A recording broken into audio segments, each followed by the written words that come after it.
ஆபீஸ்லயும் சரி வீட்டிலுமே சரி, நீங்க செய்யாத ஒரு தப்புக்கு உங்க மேல பழிய போட்டாலும் அந்த பழி நீங்குவதற்கு, பிறகு ஒரு முடிவெடுக்கணும்னா, குழப்பமான சூழ்நிலைகள்ல நீங்க இருக்கீங்கன்னா தெளிவான ஒரு முடிவு எடுப்பதற்கு அபிராமி அந்தாதியின் 6வது பாடல் இதோ.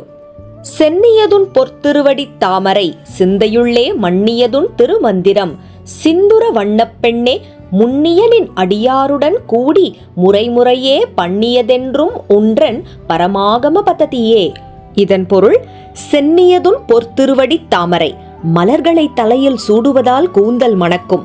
அதேபோல தலையெழுத்தையே மாற்றும் மலர் அன்னை அபிராமியின் பாத கமலங்கள், அதாவது தாமரை. அத்தகைய தாமரை பாதம் என்றும் அபிராமி பட்டர் தலையில் இருந்து அவர் தலையெழுத்தை மாற்றியுள்ளது. சிந்தையுள்ளே மன்னியதுன் திருமந்திரம், மன்னியது என்றால் நிலைத்து சொல்லிக் கொண்டு இருப்பது. ஸ்ரீவித்யா உபாசகர்கள் சிந்தையுள் நிலைத்து சொல்லிக் கொண்டே இருப்பது அன்னை அபிராமியின் திருமந்திரமே. அபிராமி பட்டரும் அதையே செய்கிறார். சிந்துர வண்ணப்பெண்ணே, ஒளிர் வீசும் இளஞ்சிவப்பு வண்ணப்பெண்ணே. இது ஆழமா பார்க்கலாமா?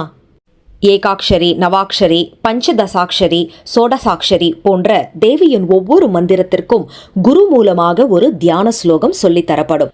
அதில் சோடசாட்சரி தியான ஸ்லோகத்தில் 10,000 இளம் சூரியனின் ஒளியை உடையவள் என சொல்லப்பட்டுள்ளது. அப்போ எத்தகைய ஒளி வீசும் தேவியின் உருவத்தை தன் சிந்தையுள்ளே இருத்தி அதற்குரிய மந்திரத்தை சொல்லிக்கொண்டே இருந்தால் சிந்துர வண்ணப் பெண்ணே என்ற வார்த்தை அவர் மனதில் உதித்திருக்கும் என்பதை நாம் உணர வேண்டும். முன்னியனின் அடியாருடன் கூடி முறைமுறையே பண்ணியது என்றும் ஒன்றன் பரமாகம பததியே. முன்னிய நின் அடியாருடன், ஏற்கனவே ஸ்ரீவித்யா உபாசனை செய்பவர்களிடம் கூடி முறையாக நான் பின்பற்றியது அன்னை அபிராமியே உன்னுடைய பரமாகம பததிகளையே. பரமாகம பததிகள் என்றால் அம்பிகையை வழிபடும் முறைகள் குறித்த சாஸ்திரங்கள்.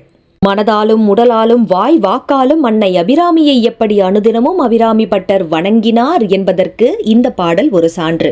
நாம் சொல்லும் மந்திரம் சித்தி பெற நாம் எப்படி இருக்க வேண்டும் என்பதற்கு இந்த பாடல் மூலம் வழிகாட்டுகிறார் அபிராமி பட்டர். உங்கள் வாழ்வில் மகிழ்ச்சி பொங்கட்டும். 7வது பாடலோடு அடுத்த காணொளியில் மீண்டும் சந்திப்போம். நன்றி.